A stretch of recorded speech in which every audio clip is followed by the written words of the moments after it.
ಒಂದು mobile app develop ಮಾಡಲಿಕ್ಕೆ ಎಷ್ಟು ಚಾರ್ಜ್ ಆಗ್ತದೆ ಅಂತೇಳಿ ತುಂಬ ಜನರು ನನಗೆ ಇನ್ಸ್ಟಾಗ್ರಾಮಲ್ಲಿ ಮೆಸೇಜ್ ಹಾಕ್ತಿದ್ದೀರಿ. ಮತ್ತು ನೀವು ಆ್ಯಪ್ ಡೆವಲಪ್ಮೆಂಟಿಗೆ ಬರೋದಾದರೆ ನಿಮ್ಮ ಮನಸ್ಸಲ್ಲಿ ಸಹ ಒಂದು ಡೌಟ್ ಇರ್ತದೆ, ಎಷ್ಟು ನಾನು ಚಾರ್ಜ್ ಹಾಕಬೇಕು ಇನ್ ಕೇಸ್ ನೀವು ಫ್ರೀಲಾನ್ಸಿಂಗ್ ಆಗಿ ಒಂದು ಮೊಬೈಲ್ ಅಪ್ಲಿಕೇಶನ್ ಮಾಡಿಕೊಡೋದಾದರೆ. ಸೊ ಈ ವಿಡಿಯೋದಲ್ಲಿ ನಾವು ಈ ಪರ್ಟಿಕ್ಯುಲರ್ ಟಾಪಿಕನ್ನು ಸ್ವಲ್ಪ ಅಂಡರ್ಸ್ಟ್ಯಾಂಡ್ ಮಾಡಲಿಕ್ಕೆ ಟ್ರೈ ಮಾಡುವ. ಮತ್ತು ಈ ಪರ್ಟಿಕ್ಯುಲರ್ ಪ್ರೈಸಿಂಗ್ ಅಷ್ಟು ಸುಲಭದಲ್ಲಿ ಹೇಳಲಿಕ್ಕೆ ಆಗೋದಿಲ್ಲ. ಒಂದು ಅಪ್ಲಿಕೇಶನ್ ಅಂತೇಳಿದರೆ ಅದರದೇ ಒಂದು ರಿಕ್ವೈರ್ಮೆಂಟ್ ಇರ್ತದೆ. ಆ ಪರ್ಟಿಕ್ಯುಲರ್ ರಿಕ್ವೈರ್ಮೆಂಟ್ ಅನುಸಾರ ಒಂದು ಪ್ರೈಸಿಂಗ್ ಡಿಸೈಡ್ ಆಗ್ತದೆ.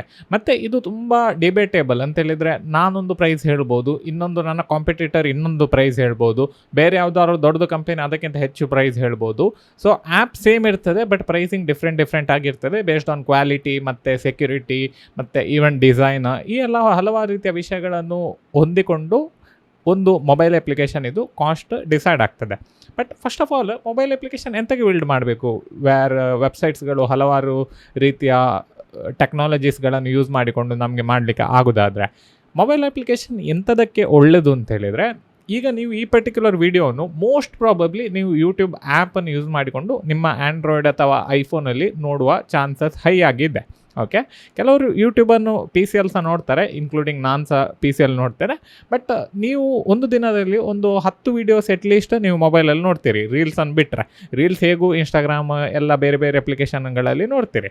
ಸೊ ಅದೇ ಈಗ ರೀಲ್ಸ್ ನೋಡೋದು ಉಂಟಲ್ಲ, ಅದು ಸಹ ಮೊಬೈಲಲ್ಲೇ ನೋಡ್ತೀರಿ. ನೀವು ಯಾವುದೇ ಒಂದು ವೆಬ್ಸೈಟಿಗೆ ಹೋಗಿ ರೀಲ್ಸ್ ನೋಡುವ ಸಾಧ್ಯತೆ ತುಂಬ ಕಡಿಮೆ ಆಗಿರ್ತಾರೆ.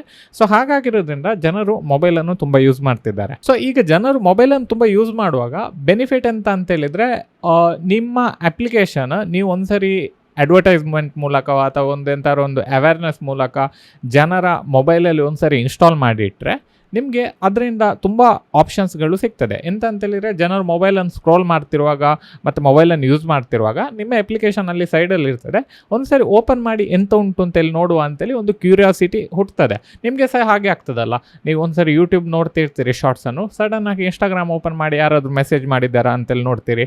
ಮತ್ತು ಬೇರೆ ಯಾವುದಾದ್ರು ಒಂದು ಅಪ್ಲಿಕೇಶನ್, ಈಗ ಸ್ವಿಗ್ಗಿ ನೋಡಿ ಅದರಲ್ಲಿ ಎಂಥಾರು ಫುಡ್ ಆರ್ಡರ್ ಮಾಡುವನ, ಎಂಥಾರು ಡಿಸ್ಕೌಂಟ್ ಉಂಟಾ ಅಂತೇಳಿ ಅದು ಸಹ ನೋಡ್ತಾ ಇರ್ತೀರಿ ನೀವು.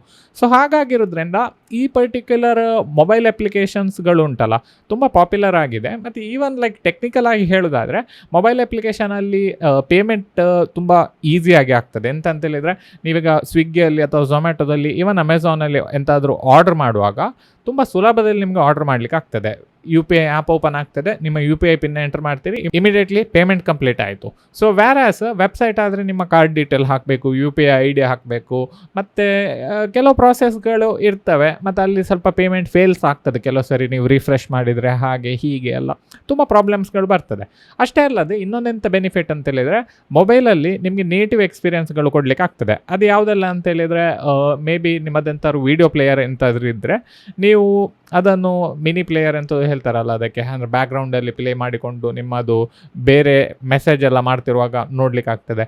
ಸೊ ಈ ಥರದ ನೇಟಿವ್ ಟೂಲ್ಸ್ಗಳು ಅವೈಲೇಬಲ್ ಇರ್ತದೆ. ಮತ್ತು ಈವನ್ ನಿಮಗೆ ಕ್ಯಾಮರಾ ಯೂಸ್ ಮಾಡ್ಬೋದು ಡೈರೆಕ್ಟಾಗಿ, ಮತ್ತು ಈವನ್ ಬ್ರೌಸರಲ್ಲಿ ಸಹ ಇದು ಮಾಡಲಿಕ್ಕೆ ಆಗ್ತದೆ. ಬಟ್ ಈ ಮೊಬೈಲ್ ಆ್ಯಪಲ್ಲಿ ನಿಮಗೆ ನೇಟಿವ್ ಫೀಲ್ ಸಿಗ್ತದೆ ಅಂತ ಹೇಳಿದರೆ ನಿಮಗೆ ಎಕ್ಸ್ಪೀರಿಯನ್ಸ್ ಉಂಟಲ್ಲ ತುಂಬ ಒಳ್ಳೆಯದಾಗಿರ್ತದೆ. ಅಷ್ಟೇ ಅಲ್ಲದೆ ಮೊಬೈಲ್ ಆ್ಯಪಲ್ಲಿ ನೋಟಿಫಿಕೇಷನ್ಸ್ಗಳು ಉಂಟಲ್ಲ, ಅದು ತುಂಬ ಒಳ್ಳೆ ರೀತಿಯಾಗಿ ಇಂಟಿಗ್ರೇಟ್ ಆಗಿರ್ತದೆ. ಫಾರ್ ಎಕ್ಸಾಂಪಲ್, ಈಗ ನಿಮ್ಮದೆಂತಾದರೂ ಹೊಸತ್ತು ಎಂತಾದರೂ ಅಪ್ಲಿಕೇಶನಲ್ಲಿ ಅಪ್ಡೇಟ್ ಇದ್ದರೆ ಇಮಿಡಿಯೇಟ್ಲಿ ನೋಟಿಫಿಕೇಷನ್ ಕಳಿಸಿ ನಿಮ್ಮ ಯೂಸರ್ಸಿಗೆ ಆ ಪರ್ಟಿಕ್ಯುಲರ್ ಅಪ್ಲಿಕೇಶನ್ ಓಪನ್ ಮಾಡುವಾಗೆ ಮಾಡ್ಬೋದು. ಇದು ಇನ್ಸ್ಟಾಗ್ರಾಮ್, ಫೇಸ್ಬುಕ್ ಮತ್ತು ಸ್ವಿಗ್ಗಿ, ಝೊಮ್ಯಾಟೊ ಇವರೆಲ್ಲ ಮಾಡ್ತಾ ಇರ್ತಾರೆ. ಸೊ ತುಂಬ ನೋಟಿಫಿಕೇಷನ್ಗಳು ಬರ್ತಾ ಇರ್ತದೆ. ನೀವು ಆ ನೋಟಿಫಿಕೇಷನ್ ಕ್ಲಿಕ್ ಕೊಟ್ಟು ಈ ಪರ್ಟಿಕ್ಯುಲರ್ ಆ್ಯಪನ್ನು ಓಪನ್ ಮಾಡ್ತೀರಿ. ಹೋಪ್ಫುಲಿ ನನ್ನ ಚಾನಲನ್ನು ಸಹ ನೀವು ಸಬ್ಸ್ಕ್ರೈಬ್ ಮಾಡಿ ಆ ಪರ್ಟಿಕ್ಯುಲರ್ ಬೆಲ್ ನೋಟಿಫಿಕೇಷನನ್ನು ಆನ್ ಮಾಡಿದ್ದೀರಿ ಅಂತ ಅಂದ್ಕೊಳ್ತೇನೆ. ಸೊ ದ್ಯಾಟ್ ಹೊಸ ವೀಡಿಯೋಸ್ಗಳು ಹಾಕುವಾಗ ಇಮಿಡಿಯೇಟ್ಲಿ ನಿಮಗೆ ನೋಟಿಫಿಕೇಷನ್ ಬಂದು ನೀವು ಯೂಟ್ಯೂಬ್ ಆ್ಯಪನ್ನು ಓಪನ್ ಮಾಡ್ತೀರಿ ಅಂತೇಳಿ. ಸೊ ಈ ಎಲ್ಲ ಫೀಚರ್ಸ್ಗಳು ನಿಮ್ಮ ಆ್ಯಂಡ್ರಾಯ್ಡ್ ಅಥವಾ iOS ಆ್ಯಪಲ್ಲಿ ತುಂಬ ಒಳ್ಳೆಯದಾಗಿ ಇರ್ತದೆ. ಸೊ ಹಾಗಾಗಿರೋದ್ರಿಂದ ಒಂದು ಆ್ಯಪ್ ಡೆವಲಪ್ ಮಾಡೋದುಂಟಲ್ಲ, ಇದೊಂದು ಒಳ್ಳೆ ಆಪ್ಷನ್ ನಿಮ್ಮ ಬಿಸ್ನೆಸ್ಸಿಗೆ ಅಥವಾ ನಿಮ್ಮದೆಂಥಾದ್ರು ಒಂದು ಐಡಿಯಾ ಇದ್ದರೆ ಆ ಪರ್ಟಿಕ್ಯುಲರ್ ಐಡಿಯಾವನ್ನು ಎಕ್ಸಿಕ್ಯೂಟ್ ಮಾಡಲಿಕ್ಕೋಸ್ಕರ. ಸೊ ಈಗ ಕ್ವಶನ್ ಎಂತ ಅಂತೇಳಿದರೆ, ಎಂತಕ್ಕೆ ಈ ಪರ್ಟಿಕ್ಯುಲರ್ ಆ್ಯಪ್ ಡೆವಲಪ್ಮೆಂಟ್ ಉಂಟಲ್ಲ ತುಂಬ ಕಾಸ್ಟ್ಲಿ ಅಂತೇಳಿ. ಓಕೆ, ಸೊ ಈ ಪರ್ಟಿಕ್ಯುಲರ್ ಆ್ಯಪ್ ಡೆವಲಪ್ಮೆಂಟ್ ಎಂತ ಕಾಸ್ಟ್ಲಿ ಅಂತೇಳಿದರೆ, ಆ್ಯಪನ್ನು ಡೆವಲಪ್ ಮಾಡಬೇಕಿದ್ರೆ ಫಸ್ಟ್ ಆಫ್ ಆಲ್ ಹಾರ್ಡ್ವೇರ್ಸ್ಗಳು ಒಳ್ಳೆಯದಾಗಿರಬೇಕು. ಈಗ ವೆಬ್ಸೈಟ್ ಡೆವಲಪ್ ಮಾಡಲಿಕ್ಕೆ ಹಾರ್ಡ್ವೇರ್ಸ್ಗಳು ಅಷ್ಟು ಒಳ್ಳೆಯದಾಗಿರಬೇಕು ಅಂತಲೇ ಇಲ್ಲ. ಯಾವುದೇ ಒಂದು 4 GB ಅಥವಾ 8 GB ರ್ಯಾಮ್ ಇದು ಲ್ಯಾಪ್ಟಾಪಲ್ಲಿ ನಿಮಗೆ ವೆಬ್ಸೈಟ್ಸ್ಗಳನ್ನು ಡೆವಲಪ್ ಮಾಡಲಿಕ್ಕೆ ಆಗ್ತದೆ. ಡೀಸೆಂಟ್ HTML CSS ವೆಬ್ಸೈಟ್ ಮತ್ತು ಕೆಲವು ಬ್ಯಾಕ್ ಎಂಡ್ ಟೂಲ್ಸ್ಗಳನ್ನೆಲ್ಲ ಯೂಸ್ ಮಾಡ್ಕೊಂಡು ಮಾಡಲಿಕ್ಕೆ ಆಗ್ತದೆ. ಬಟ್ ವ್ಯಾರಾಸ್ ಆ್ಯಪ್ ಡೆವಲಪ್ಮೆಂಟ್ ಉಂಟಲ್ಲ, ಇಟ್ಸ್ ಹೋಲ್ ನೀವು ಡಿಫ್ರೆಂಟ್ ಹಾರ್ಡ್ವೇರ್ ಅದಕ್ಕೆ ಬೇಕಾಗ್ತದೆ. ಈಗ ನಿಮಗೆ ಆ್ಯಪ್ ಡೆವಲಪ್ಮೆಂಟ್ ಕಲಿಬೇಕಿದ್ರೆ ಮೇ ಬಿ 8 GB ಅಥವಾ 16 GB RAM is more than enough, ನೀವು ಯೂಸ್ ಮಾಡ್ಬೋದು. ಇವನ್ ನಾನು ಸಹ ತುಂಬ ಅಪ್ಲಿಕೇಶನ್ಸ್ಗಳು ಕಲಿಯುವಾಗ ನಾನು ಅದರಲ್ಲಿ ರನ್ ಮಾಡ್ತೇನೆ. ಸೊ ಹಾಗಾಗಿರೋದ್ರಿಂದ ಕಲೀಲಿಕ್ಕೆ okay, no problem.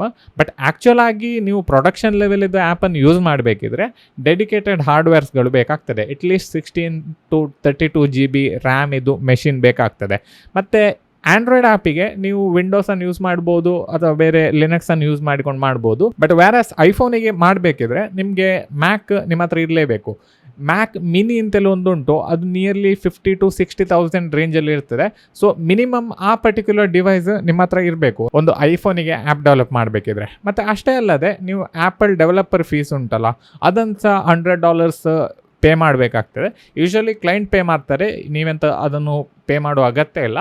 But just in case ನಿಮಗೆ ಒಂದು ಅಪ್ಲಿಕೇಶನನ್ನು ರಿಲೀಸ್ ಮಾಡಬೇಕಿದ್ರೆ ನೀವು ಆ್ಯಪಲ್ಲಿದ್ದು ಡೆವಲಪ್ಮೆಂಟ್ ಫೀಸನ್ನು ನೀವು ಪೇ ಮಾಡಬೇಕಾಗ್ತದೆ. ಅದು ಇಯರ್ಲಿ ಚಾರ್ಜಸ್ ಇರ್ತದೆ, ನಿಯರ್ಲಿ ಐ ಥಿಂಕ್ 10,000 ಸಮಥಿಂಗ್ ಇರ್ತದೆ. ಆ್ಯಂಡ್ರಾಯ್ಡ್ ಇದು ಸಹ ಉಂಟು, ಬಟ್ ಅದು ಒನ್ ಟೈಮ್ ಫೀಸ್ 2,500 ಒಂದ್ಸರಿ ನೀವು ಪೇ ಮಾಡಿದರೆ ನಿಮಗೆ ಅನ್ಲಿಮಿಟೆಡ್ ಆ್ಯಪ್ಸ್ಗಳನ್ನು ಅಪ್ಲೋಡ್ ಮಾಡ್ಬೋದು. ಮತ್ತು ಇಯರ್ಲಿ ಚಾರ್ಜಸ್ ಅಂತ ಇಲ್ಲ ಅದರಲ್ಲಿ. ಸೊ ಹಾಗಾಗಿರೋದ್ರಿಂದ ಹಾರ್ಡ್ವೇರ್ಸ್ಗಳು ಒಳ್ಳೇದಿರಬೇಕು. ಮತ್ತು ಈವನ್ ಆ್ಯಪನ್ನು ರನ್ ಮಾಡಬೇಕಿದ್ರೆ ಫಿಸಿಕಲಲ್ಲಿ ಆ್ಯಂಡ್ರಾಯ್ಡ್ ಫೋನ್ಸ್ಗಳು ತುಂಬ ಚೀಪ್ಲಿ ಅವೈಲೇಬಲ್ ಸಿಗ್ತದೆ, ನಿಮಗೆ 10,000 20,000ಗೆಲ್ಲ ಸಿಗ್ತದೆ. ಬಟ್ ವ್ಯಾರಾಸ್ ಐಫೋನ್ ಉಂಟಲ್ಲ, ಇಟ್ಸ್ ಕಾಸ್ಟ್ಲಿ. ನಿಮಗೆ ಅಟ್ಲೀಸ್ಟ್ 50,000 60,000 70,000 ನೀವು ಸ್ಪೆಂಡ್ ಮಾಡಬೇಕಾಗ್ತದೆ. ಓಲ್ಡ್ ಡಿವೈಸನ್ನು ಯೂಸ್ ಮಾಡ್ಬೋದು, ಬಟ್ ಡೆವಲಪ್ಮೆಂಟಿಗೆ ಯೂಶ್ವಲಿ ನಾವು ಹೊಸ ಡಿವೈಸ್ ಯೂಸ್ ಮಾಡಬೇಕಾಗ್ತದೆ. ಎಂತಕ್ಕಂತ ಹೇಳಿದರೆ ಆ್ಯಪಲ್ ಅವರು ಹೊಸ ಫೀಚರ್ಸ್ಗಳು ಹೊಸ ಡಿವೈಸಸ್ಗಳಲ್ಲಿ ಹಾಕ್ತಾರೆ. ಸೊ ಹಾಗಾಗಿರೋದ್ರಿಂದ ನೀವು ಕ್ಲೈಂಟಿಗೆ ಅಪ್ಲಿಕೇಶನ್ ಡೆವಲಪ್ ಮಾಡಿಕೊಡುವಾಗ ನೀವು ಓಲ್ಡ್ ಅಪ್ಲಿಕೇಶನನ್ನು ನೀವು ಓಲ್ಡ್ ಫೀಚರ್ಸ್ಗಳನ್ನು ಯೂಸ್ ಮಾಡಿಕೊಂಡು ಮಾಡಲಿಕ್ಕೆ ಆಗೋದಿಲ್ಲ. ಈಗ ಡೈನಾಮಿಕ್ ಐಲ್ಯಾಂಡ್ ಆಗಿರಲಿ ಮತ್ತು ಐಫೋನಲ್ಲಿ ಎಲ್ಲ ಒಳ್ಳೆ ಫೀಚರ್ಸ್ಗಳು ಇರ್ತದಲ್ಲ ಹೊಸತ್ತು, ಆ ಎಲ್ಲ ಫೀಚರ್ಸ್ಗಳು ಸಪೋರ್ಟ್ ಆಗಬೇಕು. ಅದು ಸಪೋರ್ಟ್ ಆಗಬೇಕಿದ್ರೆ ನಿಮ್ಮ ಹತ್ರ ಅಟ್ಲೀಸ್ಟ್ ಲೇಟೆಸ್ಟ್ ಫಿಸಿಕಲ್ ಡಿವೈಸ್ ಅಥವಾ even previous generation physical device ಇರಬೇಕು. ನೀವು ಐಫೋನ್ 14 13 ಎಲ್ಲ ಯೂಸ್ ಮಾಡಿದರೆ ಉಂಟಲ್ಲ, ಅದರಲ್ಲಿ ಅಷ್ಟು ಫೀಚರ್ಸ್ಗಳು ಇರಲಿಕ್ಕಿಲ್ಲ. ಮತ್ತು ನೀವು ಆ್ಯಕ್ಚುಲಾಗಿ ರಿಲೀಸ್ ಮಾಡುವಾಗ ನಿಮ್ಮ ಕ್ಲೈಂಟ್ಸ್ ಇದು ಫೋನ್ಸ್ಗಳಲ್ಲೆಲ್ಲ ಪ್ರಾಬ್ಲಮ್ ಬರುವ ಚಾನ್ಸಸ್ ಹೈ ಇರ್ತದೆ. ಸೊ ಹಾಗಾಗಿರೋದ್ರಿಂದ ಒಂದು ಆ್ಯಪ್ ಡೆವಲಪ್ ಮಾಡಲಿಕ್ಕೆ ನಿಮ್ಮ ಕಾಸ್ಟ್ಗಳು ಇಷ್ಟ ಇರ್ತದೆ. ಅಷ್ಟೇ ಅಲ್ಲದೆ ಆ್ಯಪನ್ನು ಡೆವಲಪ್ ಮಾಡಬೇಕಿದ್ರೆ ನಿಮಗೆ ಕೋಡಿಂಗ್ ಉಂಟಲ್ಲ ಸರಿಯಾಗಿ ಗೊತ್ತಿರಬೇಕಿರ್ತದೆ. ಫಾರ್ ಎಕ್ಸಾಂಪಲ್, ಈಗ ನೀವು HTML CSS ಜಾವಾಸ್ಕ್ರಿಪ್ಟ್ ಸಿಂಪಲ್ 3 ಟೆಕ್ನಾಲಜೀಸ್ಗಳನ್ನು ಕಲಿತ್ರೆ ನಿಮಗೆ almost front end back end database ಈ ಎಲ್ಲ ವಿಷಯಗಳನ್ನು ಕಲಿತು ನೀವು ಕೋಡ್ ಮಾಡಲಿಕ್ಕೆ ಆಗ್ತದೆ. ಬಟ್ ವ್ಯಾರಾಸ್ ಆ್ಯಪ್ ಡೆವಲಪ್ಮೆಂಟ್ ಮಾಡಬೇಕಿದ್ರೆ ನಿಮಗೆ ಈ ಎಲ್ಲ ವಿಷಯಗಳು ಇರಬೇಕಾಗ್ತದೆ. ಅಷ್ಟೇ ಅಲ್ಲದೆ ನೀವು ಕೆಲವು ಆ್ಯಂಡ್ರಾಯ್ಡ್ ಸ್ಪೆಸಿಫಿಕ್ ಮತ್ತು iOS ಸ್ಪೆಸಿಫಿಕ್ ವಿಷಯಗಳನ್ನು ಸಹ ಕಲಿಬೇಕಾಗ್ತದೆ. ಯಾವ ರೀತಿ ಗ್ರೇಡಲ್ ಬಿಲ್ಡ್ ಆಗ್ತದೆ, ಯಾವ ರೀತಿ ಕೋಕೋ ಪಾಡ್ಸ್ಗಳೆಲ್ಲ ರನ್ ಆಗ್ತದೆ, ಇಂಥದ್ದೆಲ್ಲ ಕೆಲವು ಟೂಲ್ಸ್ಗಳುಂಟು.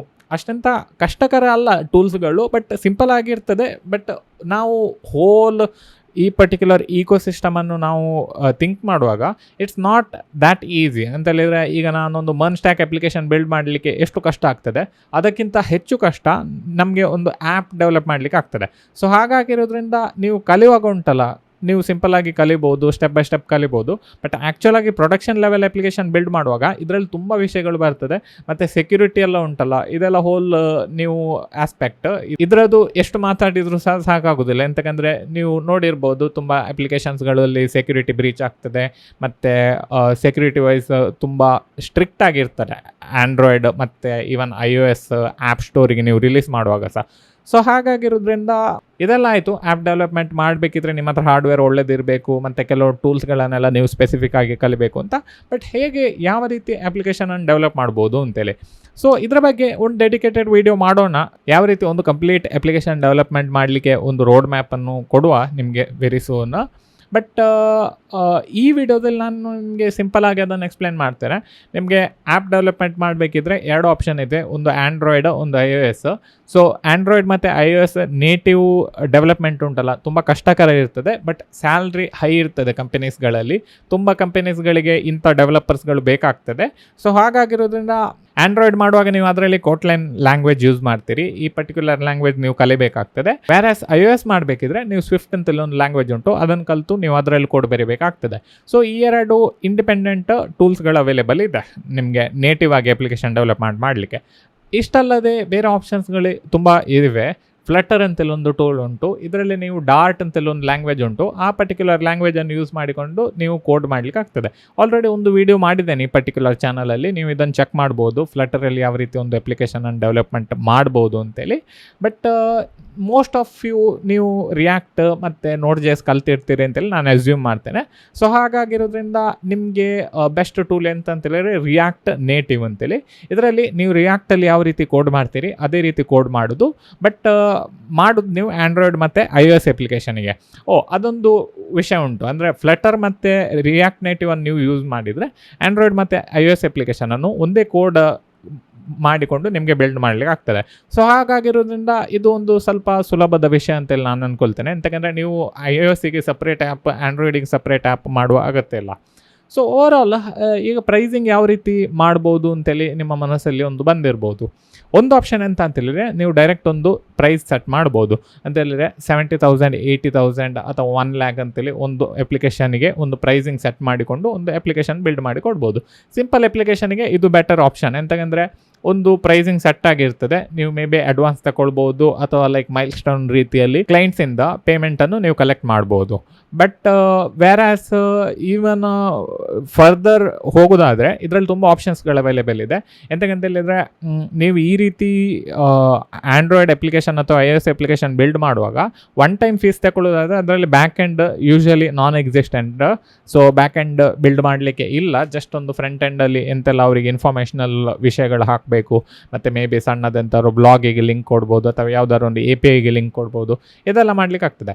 But most of the time ನನಗೆ ರಿಕ್ವೆಸ್ಟ್ ಬರೋದು ಯಾವ ರೀತಿ ಅಂತೇಳಿದ್ರೆ ಒಂದು ಕಾಮರ್ಸ್ ಅಪ್ಲಿಕೇಶನ್ ಬಿಲ್ಡ್ ಮಾಡಿ ಅಥವಾ ಯಾವುದಾದ್ರು ಒಂದು ಹೊಸತ್ತು ಟೂಲ್ಸ್ಗಳನ್ನು ಬಿಲ್ಡ್ ಮಾಡಿ ಅಂತೆಲ್ಲ ನನಗೆ ರಿಕ್ವೆಸ್ಟ್ ಬರ್ತದೆ.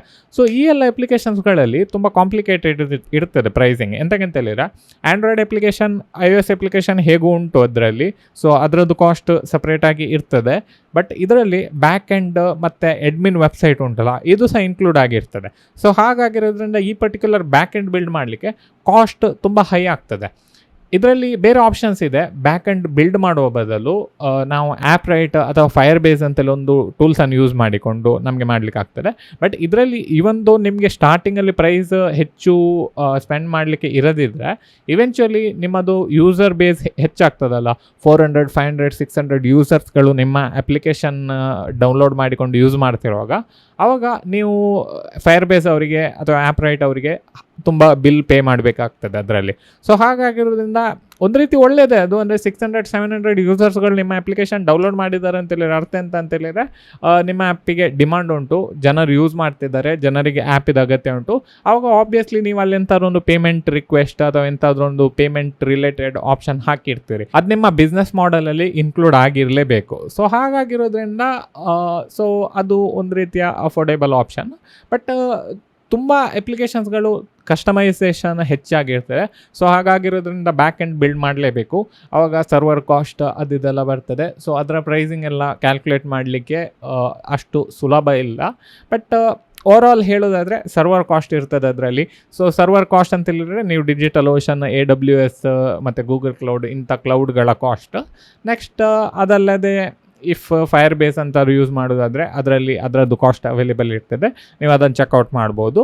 ಮತ್ತು ನಿಮ್ಮ ಡೆವಲಪ್ಮೆಂಟ್ ಕಾಸ್ಟ್ ಮತ್ತು ನಿಮ್ಮ ವರ್ಕಿದು ಕಾಸ್ಟ್ ಇದೆಲ್ಲ ಆ್ಯಡ್ ಮಾಡಿಕೊಂಡು ಡಿಪೆಂಡಿಂಗ್ ಅಪಾನ್ ನೀವು ಯಾವ ಸ್ಟೇಜಲ್ಲಿದ್ದೀರಿ. ಜಸ್ಟ್ ಇನ್ ಕೇಸ್ ಈಗ ನೀವು ಹೊಸತ್ತಾಗಿ ಅಪ್ಲಿಕೇಶನ್ ಡೆವಲಪ್ಮೆಂಟ್ ಕಲಿತ್ರೆ ನೀವು ಸ್ವಲ್ಪ ಕಡಿಮೆ ಚಾರ್ಜ್ ಮಾಡ್ಬೋದು, ಎಕ್ಸ್ಪೀರಿಯನ್ಸ್ ತಗೊಳ್ಬೋದು. ಕ್ಲೈಂಟಿಗೆ ಸಹ ಸ್ವಲ್ಪ ಕಡಿಮೆ ಪ್ರೈಸಲ್ಲಿ ಬೇಕಿದ್ರೆ ನೀವು ಇದರಲ್ಲಿ ವರ್ಕ್ ಮಾಡ್ಬೋದು. ಬಟ್ ಆ್ಯಕ್ಚುಲಾಗಿ ನಿಮಗೆ ಎಕ್ಸ್ಪೀರಿಯನ್ಸ್ ಡೆವಲಪರ್ ಮತ್ತು ಆ್ಯಕ್ಚುಲಾಗಿ correct production level application build ಮಾಡಬೇಕಿದ್ರೆ at least 4 to 5 lakh minimum cost ಅದರಲ್ಲಿ ಅಸೋಸಿಯೇಟ್ ಆಗಿರ್ತದೆ. ಎಂತಕ್ಕಂದರೆ ಕಾಂಪ್ಲಿಕೇಟೆಡ್ ವಿಷಯ ಇದು. ಅಪ್ಲಿಕೇಶನ್ ಬಿಲ್ಡ್ ಮಾಡೋದು ಅಷ್ಟು ಸುಲಭ ಅಲ್ಲ. ಈಗ ವೆಬ್ಸೈಟ್ ಆದರೆ okay within 1 to 2 lakh, 3 lakh ಮ್ಯಾಕ್ಸಿಮಮಲ್ಲಿ ಬಿಲ್ಡ್ ಮಾಡಲಿಕ್ಕೆ ಆಗ್ತದೆ. ಬಟ್ ವ್ಯಾರಾಸ್ ಆ್ಯಂಡ್ರಾಯ್ಡ್ ಅಪ್ಲಿಕೇಶನ್ ಅಥವಾ iOS ಅಪ್ಲಿಕೇಶನ್ ಡೆವಲಪ್ ಮಾಡಬೇಕಿದ್ರೆ 4 to 5 lakh ಮಿನಿಮಮ್ ನೀವು ಅದರಲ್ಲಿ ಡೆಡಿಕೇಟ್ ಮಾಡಲೇಬೇಕು. ಎಂತಕ್ಕಂದರೆ ಅದರಲ್ಲಿ ವಿಷಯಗಳಷ್ಟು ಇರ್ತವೆ. ಮತ್ತು highly demanding platform at the moment Android ಮತ್ತು iOS. ಈವನ್ ನೀವೀಗ ಆ್ಯಪಲ್ಲಿ ಎಂತಾದರೂ ಸೆಲ್ ಮಾಡೋದಾದರೆ 30% ನಿಯರ್ಲಿ ಗೂಗಲ್ ಪ್ಲೇ ಮತ್ತು iOS ಆ್ಯಪ್ ಸ್ಟೋರ್ ಅವ್ರು ತಗೊಳ್ತಾರೆ. ಅಂದರೆ ಅದರ ಅರ್ಥ ಎಂತಂದ್ರೆ ಅಷ್ಟು ಡಿಮಾಂಡ್ ಉಂಟು ಅವರ ಪ್ಲ್ಯಾಟ್ಫಾರ್ಮಲ್ಲಿ. ಹಾಗಾಗಿರೋದ್ರಿಂದ ಅವರು ಆ ಪರ್ಟಿಕ್ಯುಲರ್ ಪ್ರೈಸನ್ನು ನಿಮ್ಮ ಹತ್ರ ತಗೊಳ್ಳಿಕ್ಕೆ ರೆಡಿ ಆಗಿದ್ದಾರೆ. ಸೊ ಹಾಗಾಗಿರೋದ್ರಿಂದ ನೀವು ಸಹ ನಿಮ್ಮ ಕಸ್ಟಮರ್ ಮತ್ತು ನಿಮ್ಮ ಬಿಸ್ನೆಸ್ ಮಾಡೆಲ್ ಪ್ರಕಾರ ಚಾರ್ಜಿಂಗನ್ನು ಹಾಕಬೇಕಾಗ್ತದೆ ಒಂದು ಅಪ್ಲಿಕೇಶನ್ ಡೆವಲಪ್ ಮಾಡುವಾಗ. ಸೊ ಹೋಪ್ಫುಲಿ ನಿಮಗೆ ಈ ಪರ್ಟಿಕ್ಯುಲರ್ ವಿಡಿಯೋ ಅರ್ಥ ಆಯಿತು. ನಾನು ಸ್ವಲ್ಪ ಎಕ್ಸ್ಪ್ಲೇನ್ ಮಾಡಿದ್ದೇನೆ, ಒಳ್ಳೆಯದಾಗಿ ಎಕ್ಸ್ಪ್ಲೇನ್ ಮಾಡಲಿಕ್ಕೆ. ಬಟ್ ಜಸ್ಟ್ ಇನ್ ಕೇಸ್ ನಿಮ್ಗೆ ಎಂತಾದ್ರು ಡೌಟ್ ಇದ್ದರೆ ಅಥವಾ ಎಂತಾದರೂ ಅರ್ಥ ಆಗಿರೋದಿದ್ದರೆ ಕಮೆಂಟ್ ಸೆಕ್ಷನಲ್ಲಿ ಹಾಕಿ, ನಾನು ಸ್ಯಾಟರ್ಡೇ ಲೈವ್ ಮಾಡುವಾಗ ಅದರಲ್ಲಿ ಆನ್ಸರ್ ಮಾಡೋಣ. ಇಲ್ಲದಿದ್ದರೆ ಈವನ್ ಮೆಸೇಜ್ ಮಾಡ್ಬೋದು ಇನ್ಸ್ಟಾಗ್ರಾಮಲ್ಲಿ ನೀವು ನನಗೆ, ಅಲ್ಲಿ ನಾನು ನಿಮಗೆ ಡೈರೆಕ್ಟಾಗಿ ರಿಪ್ಲೈ ಕೊಡ್ತೇನೆ. ಸೊ ಹೋಪ್ಫುಲಿ ಈ ಪರ್ಟಿಕ್ಯುಲರ್ ವಿಡಿಯೋನ ನೀವು ಎಂಜಾಯ್ ಮಾಡಿದ್ದೀರಿ ಅಂತೆಲ್ಲ ಅಂದ್ಕೊಳ್ತೇನೆ. ಚಾನಲ್ಗೆ ಸಬ್ಸ್ಕ್ರೈಬ್ ಮಾಡಿ, ಹೊಸೊಬ್ಬರಾಗಿದ್ದರೆ ನೀವು ಈ ಪರ್ಟಿಕ್ಯುಲರ್ ಚಾನಲಲ್ಲಿ ವಿಡಿಯೋಗೆ ಸಹ ಲೈಕ್ ಕೊಡಿ. ನೆಕ್ಸ್ಟ್ ವಿಡಿಯೋದಲ್ಲಿ ಸಿಗೋಣ. ಬಾಯ್.